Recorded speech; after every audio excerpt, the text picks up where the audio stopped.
त्रिवेदी। माननीय सभापति महोदय, 15 मिनट्स।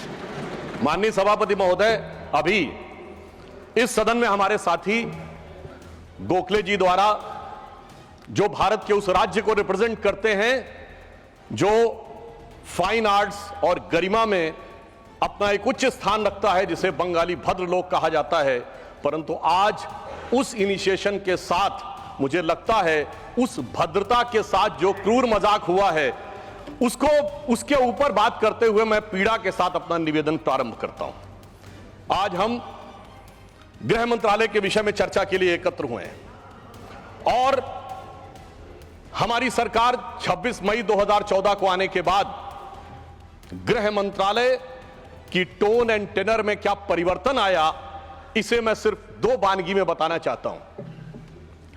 26 मई 2014 के बाद आप सबको ध्यान होगा, उससे पहले बीएसएफ जो कि गृह मंत्रालय के अंडर में आता है, पहले उधर से बहुत फायरिंग हुआ करती थी। उसके बाद पहली फायरिंग हुई तो मुझे याद है उस समय राजनाथ सिंह जी गृह मंत्री थे। यहां पे खबर आया कि साहब वहां से कहा जाता था फायरिंग हो तो सिर्फ व्हाइट फ्लैग दिखाना है।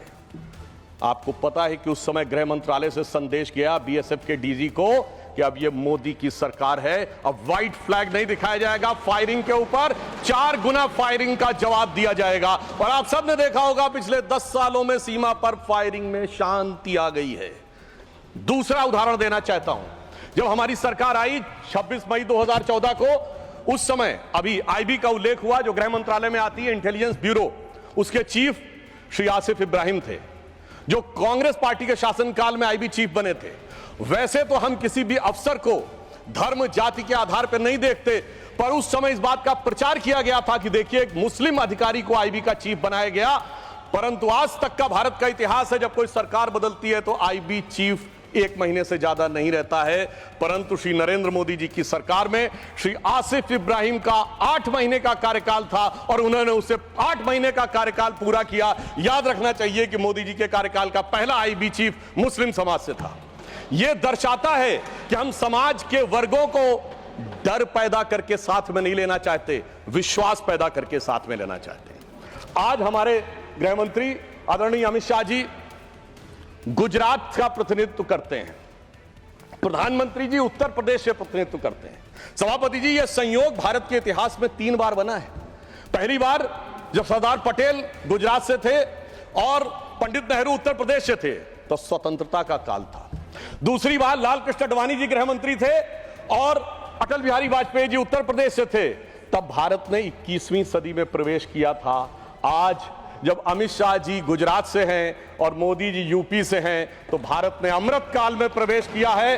अर्थात मैं कह सकता हूं काल के कपाल पर, भारत के भाल पर कुछ तो नया होने वाला है और कुछ ना कुछ तो नया हुआ है, उसे आज समझने की जरूरत।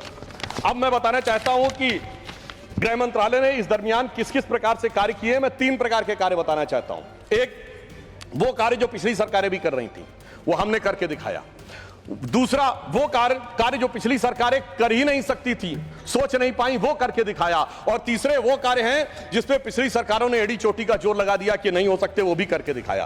पहली श्रेणी में वो कार्य हैं, यानी मैं मानता हूं दूसरी सरकारों ने भी प्रयास किया होगा कि आतंकवाद की घटनाएं कम हो और अपराध की घटनाएं कम हो। तो मैं बताना चाहता हूं आतंकवाद की जो कुल घटनाएं जून 2004 से 14 के बीच में 7214 थी, जो 14 से 2024 के बीच में 2240 है, 69% की कमी आई है।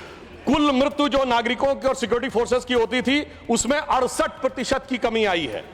नागरिकों की जो मृत्यु होती थी उसमें 81% की कमी आई है। सिक्योरिटी कोर्सेस में जो फोर्सेस की जो मृत्यु होती थी उसमें 46% की कमी आई है। और मैं एक महत्वपूर्ण बात बताना चाहता हूं, स्टोन पेल्टिंग के इंसिडेंसेस 2010 में 2654 थे, अब 0 हैं।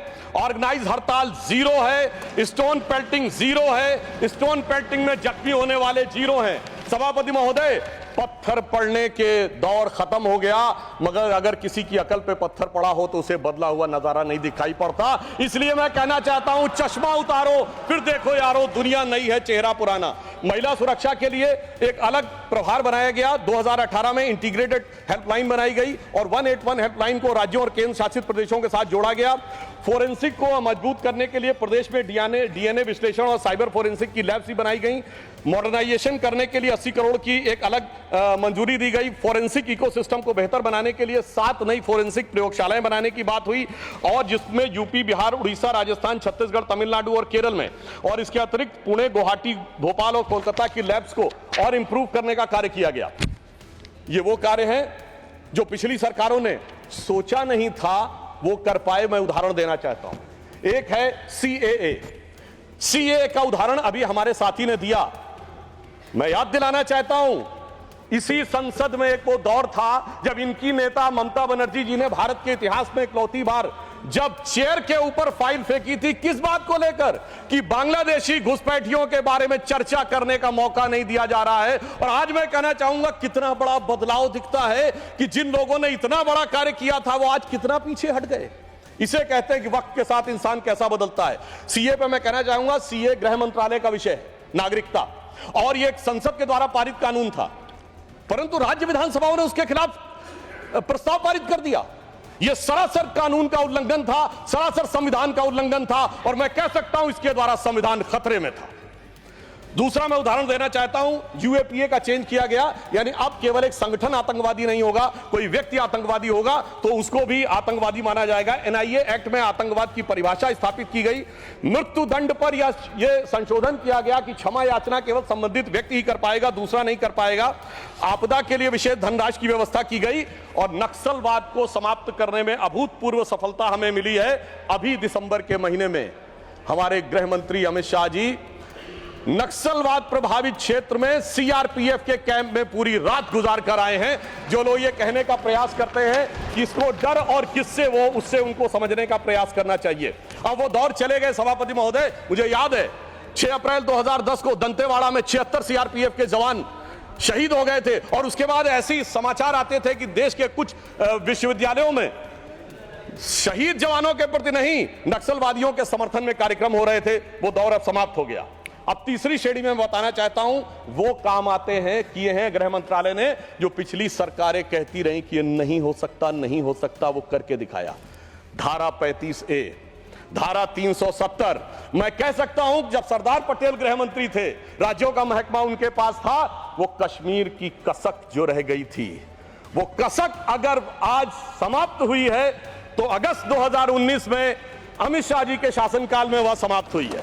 मैं कहना चाहता हूं, श्यामा प्रसाद मुखर्जी जी ने पहला बलिदान दिया था रावी के तट पर 26 जनवरी 1930 को। कांग्रेस के लाहौर अधिवेशन में स्वराज्य की शपथ ली गई थी, पर वो शपथ अधूरी रह गई थी। तो सरदार पटेल के दिल में कसक थी, श्यामा प्रसाद मुखर्जी जी का बलिदान था, और अटल जी के दिल में वेदना थी। उन्होंने कहा था 15 अगस्त का दिन कहता आजादी अभी अधूरी है, सपने सच होने बाकी हैं, रावी की शपथ न पूरी है। परंतु वो शपथ किसने पूर्ण की? प्रधानमंत्री श्री नरेंद्र मोदी जी के नेतृत्व में हमारे वर्तमान गृह मंत्री श्री अमित शाह जी ने उसको पूरा किया। और इसी के साथ मैं एक पंक्ति में कहना चाहूंगा, इतना बड़ा परिवर्तन भारत के इतिहास में आया कि अपनी सरकार की तरफ से और प्रधानमंत्री जी की तरफ से कि दर्द की रात गई, गम के जमाने भी गए, और मोदी जी के हिम्मत से कई दाग पुराने भी गए। इसके अलावा जो कश्मीर में बड़ा परिवर्तन आया, मैं एक उदाहरण बताना चाहता हूं। अभी हमारे साथी ने डर का उल्लेख किया, तो मैं बताना चाहता हूं 10 सितंबर 2024 को भारत के पूर्व गृह मंत्री सुशील कुमार शिंदे जी का बयान था कि मैं गृह मंत्री के रूप में जाता था तो डल लेक में मैं गृह मंत्री के रूप में होता था, और डर के मारे उनकी क्या हालत होती थी, वह शब्द संसदीय नहीं है। तो मैं अपनी स्वरचित पंक्ति में कहना चाहूंगा, हमारे साथी सब समझ जाएंगे कि लहूलुहान थी घाटी और झेलम डरी हुई थी, खामोशियां रातों की दिन में भरी हुई थी, और दहशत का था वो आलम कि डल लेक घूमने में गृह मंत्री के पग के नीचे धरती फटी हुई थी। और आप समझिए आज हमारी स्थिति यह है कि हमारे गृह मंत्री वो हैं जिनको देखकर आतंकवादियों की छाती फटने लगती है, और आतंकवाद के समर्थन करने वालों के छाती में दर्द होने लगता है। सभापति जी, मैं कहना चाहता हूं, उनकी सरकार और हमारी सरकार में यह अंतर था जो भारत की परंपरा में है। उन्होंने बहुत दिन नाग पंचमी की, नागों को दूध पिलाया, हमने जन्मेजय का नाग यज्ञ करके दिखाया जिसमें सारे नाग आकर समाहित हो गए। तो मैं एक पंक्ति में कहना चाहूंगा, कश्मीर घाटी को लहूलुहान करने वालों सुनो, एक भी शहीद हुआ जवान नहीं भूले हैं, और दूध भी पिलाते हैं परंपरा हमारी मित्र, किंतु नाग यज्ञ का विधान नहीं भूले। और मैं ये कहना चाहता हूं, दूसरा उदाहरण, एक सिर्फ दूसरा उदाहरण, हमारे कांग्रेस के युवा नेता जिन्होंने तथाकथित भारत यात्रा निकाली, उसी कश्मीर कहते हैं कि हालात नहीं बदले। इस पूरे देश ने वो दृश्य देखा जब भैया और बहन दोनों सुरक्षित वातावरण में मधुर मनोभावों के साथ बर्फ के गोले के साथ खेलते नजर आ रहे थे। और यह वही कश्मीर था जहां उनके गृह मंत्री के पैर के नीचे धरती फटी जा रही थी। इतना बड़ा बदलाव भी दिखाई नहीं पड़ता। मैं पूछना चाहता हूं मेरे भाई कि अगर आप ये कहना चाहते हैं वही कश्मीर था जहां ऐसा इसके झंडे दिखाई पड़ते थे, जहां पाकिस्तान जिंदाबाद के नारे दिखाई पड़ते थे, वहां पर अगर आरजी और पीजी दोनों एक साथ सुरक्षित थे, एसजी भी खुश रही होंगी, मुझे लगता है जीजा जी को भी खुशी का एहसास होना चाहिए। मैंने किसी का नाम नहीं लिया है। और इसके लिए गृह मंत्री जी को साधुवाद देना चाहिए कि कश्मीर में इतना बड़ा बदलाव देखने को मिला है, कम से कम इतना तो करना चाहिए। और मैं अपने साथियों से कहना चाहूंगा जो उनके नेता बोलते हैं डरो मत, हकीकत का सामना करो कि कितना बदलाव आया है, इसको स्वीकार करो, डरो मत।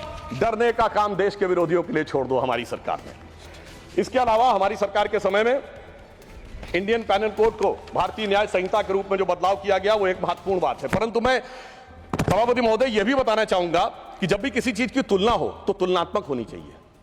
जब हमारी सरकार आई और गृह मंत्रालय का दौर आया तो उस जमाने में क्या अंतर था सिक्योरिटी में और आज क्या बड़ा अंतर है।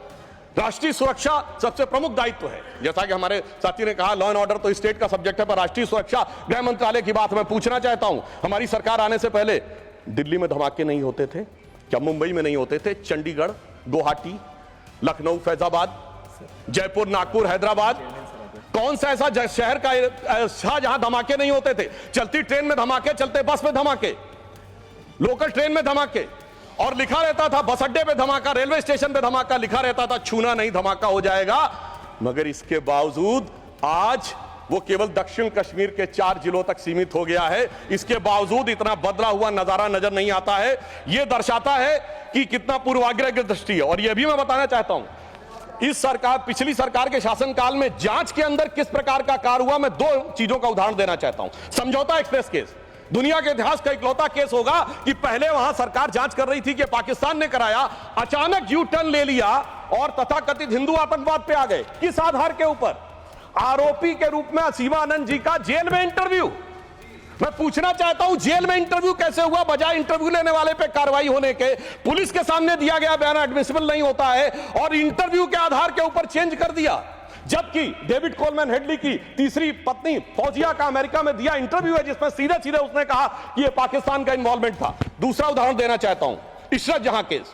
यह दुनिया के इतिहास में इन्वेस्टिगेटिव एजेंसी में एक अद्भुत उदाहरण होगा कि पहले भारत की आईबी और सीबीआई दोनों कह रही थी कि इशरत जहां आतंकवादी है, फिर अचानक सीबीआई ने स्टैंड चेंज कर दिया और कहा वो आतंकवादी नहीं है। मगर सभापति महोदय, आईबी चीफ कहते रहे कि वो आतंकवादी है। यानी ऐसा विचित्र उदाहरण था कि एक ही सरकार की 2 एजेंसी एक दूसरे के खिलाफ बोल रही थी। और जब हमारी सरकार आई और वो हलफनामा बदलने का आधार पूछा गया तो सभापति महोदय फाइल गायब थी। यह दर्शाता है कि सिक्योरिटी का किस प्रकार से मजाक उड़ाया गया। 26/11 का हमला हाफिज सईद ने कराया, यह इनकी सरकार मानती थी, मगर हमारे कई सम्मानित नेता उस तरफ बैठे जो कहते थे आरएसएस ने कराया। सिक्योरिटी का जिस प्रकार का मजाक इनकी सरकार में उड़ाया गया है, यह दर्शाता है कि वो सिक्योरिटी किस प्रकार की थी। मुझे समझ में नहीं आ रहा था कि वो लोग जो अपने जमाने में क्या कहते थे कि इशरत जहां बेटी है, याकूब मेनन की जुडिशियल किलिंग हुई है, अफजल हालात का मारा है, जाकिर नायक शांति का मसीहा है, ओसामा जी हैं, हाफिज साहब हैं। इस हालात के बाद क्या होना था? मैं पूछना चाहता हूं, ये डर के बोल रहे थे या प्रेम से बोल रहे थे? या आपकी मोहब्बत की दुकान के सरमाएदार थे या मोहब्बत की दुकान के खरीदार थे? और मैं सिर्फ अब 2 स्टेटमेंट कोट करना चाहूंगा उस सरकार की हालत के लिए। 20 जनवरी 2013 को तत्कालीन गृह मंत्री सुशील कुमार शिंदे जी ने जयपुर में वक्तव्य दिया कि आरएसएस के कैंप्स में टेरर ट्रेनिंग की जाती है। और जब सुषमा स्वराज जी ने आके सदन में पूछा, गृह मंत्री ने अपना बयान वापस ले लिया। सोचिए, इस प्रकार का मजाक भारत की सुरक्षा के साथ कभी सुनाई नहीं पड़ता। और 14 जुलाई 2011 को कांग्रेस के एक चिर युवा नेता जो चिर क्रोधित और चिर आक्रोशित रहते हैं, उन्होंने एक वक्तव्य दिया था, but terrorism is something that is impossible to stop all the time. यानी हमेशा के लिए आतंकवाद को रोकना मुमकिन नहीं है। सभापति महोदय, जिस सरकार का चाल चलन ऐसा था उसके हालात में रोकना मुमकिन नहीं था, पर आज मोदी जी की सरकार है तो मोदी है तो मुमकिन है, वो हमने करके दिखाया। मैं दूसरा बताना चाहता हूं उदाहरण। एक दौर था जिस जमाने में 26/11 हमले के बाद से पहले 2007 में आंतरिक सुरक्षा के लिए नीति क्या थी? हवाना में जाके यह कहा कि पाकिस्तान आतंकवाद से पीड़ित देश है। यह भारत सरकार का ऑफिशियल स्टेटमेंट था। 26/11 के हमले के केवल 9 महीने बाद जुलाई 2009 में शर्म एल शेख में ज्वाइंट डिक्लेरेशन में बलूचिस्तान का उल्लेख आया और यह कहा गया टेरर के अटैक से टॉक्स प्रभावित नहीं होंगी। मगर सभापति महोदय, जो हमारी सरकार आई तो हमने कहा टेरर के साथ टॉक्स नहीं होंगी। और जब से मोदी जी की सरकार आई है हमने इस बात को बिल्कुल साफ साफ कर दिया है और इसीलिए पिछले 11 साल ऐसे हैं जब कोई औपचारिक द्विपक्षीय वार्ता नहीं हुई। सभापति महोदय, क्योंकि जब से हमारे गृह मंत्री जी आए हैं हालात में जानते क्या बदलाव आया है? उस जमाने में शांति के कबूतर उड़ा करते थे, अब गुरु गोविंद सिंह जी के बाज उड़ते हैं। और जिसे हम अपने लखनऊ की भाषा में कहते हैं कि अम्मा मियाँ वो दिन लद गए जब उस्ताद लल्लू का फाख्ते उड़ाया करते थे। और अब वो बदलाव ये देखने को मिला है। ये लोग तो वो हैं सभापति महोदय जिन्हें भारत इतना कमजोर चाहिए था, किसी संसद भवन की छत के ऊपर जो शेर बने हैं उसके लिए लोग गए थे कोर्ट में कि शेर ज्यादा आक्रामक दिख रहे हैं। यानी इन्हें शेर बिल्ली जैसे चाहिए थे, बिल्ली जैसे नहीं भीगी बिल्ली जैसे चाहिए थे। परंतु शायद ये भूल गए कि हमारे प्रधानमंत्री जी और गृह मंत्री जी गुरु गोविंद सिंह जी से भी प्रेरणा लेते हैं, शिवाजी महाराज से भी प्रेरणा लेते हैं, महाराणा प्रताप से भी प्रेरणा लेते हैं। और उनकी तरफ से हमारी नीति के लिए कहना चाहूंगा कि मन में है धैर्य और तन में प्रचंड शौर्य, बन चंद्रगुप्त मौर्य प्रलय मचाएंगे। और महाराणा और शिवा की संतति कहाते हम शीश कट जाए भले झुकने ना पाएंगे। और बार बार छेड़िए ना भारत स्वाभिमान को, अन्यथा बाद में बहुत पछताएंगे। सौगंध मां भवानी की उठेगी ललकार जब आपके घरों पे चील कौवे मंडराएंगे। और ये आपने देखा, ये बालाकोट में भी दिखा, ये सर्जिकल स्ट्राइक में भी दिखा। और तब हमारे विरोधी क्या कहते थे? आदमी मरे थे कि कौवे मरे थे, पेड़ गिरी थी कि बिल्डिंग गिरी थी। इस प्रकार के मजाकिया बात करने वाले लोगों को मैं बताना चाहता हूं कि भारत की व्यवस्था, अभी एक विषय का उल्लेख आया हमारे साथी ने, मैं एक बात पूछना चाहता हूं। वोटर डुप्लीकेशन की बात हमारे विरोधी उठाते हैं। मैं कहना चाहता हूं अगर वोटर डुप्लीकेशन की बात करना चाहते हो तो पहले सिटीजनशिप डुप्लीकेशन तो क्लियर कर लीजिए। क्यों नहीं एनआरसी के लिए हां बोल देते हैं, उसके बाद यह मुद्दा ही खत्म हो जाएगा। भाई जब आप कह रहे हैं कि वोटर्स को लेकर आपके मन में संदेह है तो एक बार एनआरसी करवा दीजिए, दूध का दूध पानी का पानी। मगर सभापति महोदय, एनआरसी क्यों नहीं करानी है? उसका कारण यह है कि पिछले चुनाव में सबसे बड़ी जीत कहां पे हुई है? असम की धुबरी सीट पे कांग्रेस के नेता रकीबुल हसन 10,25,000 से जीते हैं। और असम के जो हमारे साथी यहां बैठे होंगे, धुबरी को मिनी बांग्लादेश कहा जाता है। तो इसलिए एनआरसी नहीं करानी है मगर डुप्लीकेशन का मुद्दा उठाना है। मैं पूछना चाहता हूं जो लोग इस विषय को उठाना चाहते हैं। सर मैंने तो बोला ही नहीं, मैंने तो सिर्फ ये तारीफ की वो जीते हैं। I have just put up the facts and nothing personal. I have said he has got the biggest. Sir हमने तो सिर्फ एक डाटा बताया है। सुधांशु जी, टेक योर सीट।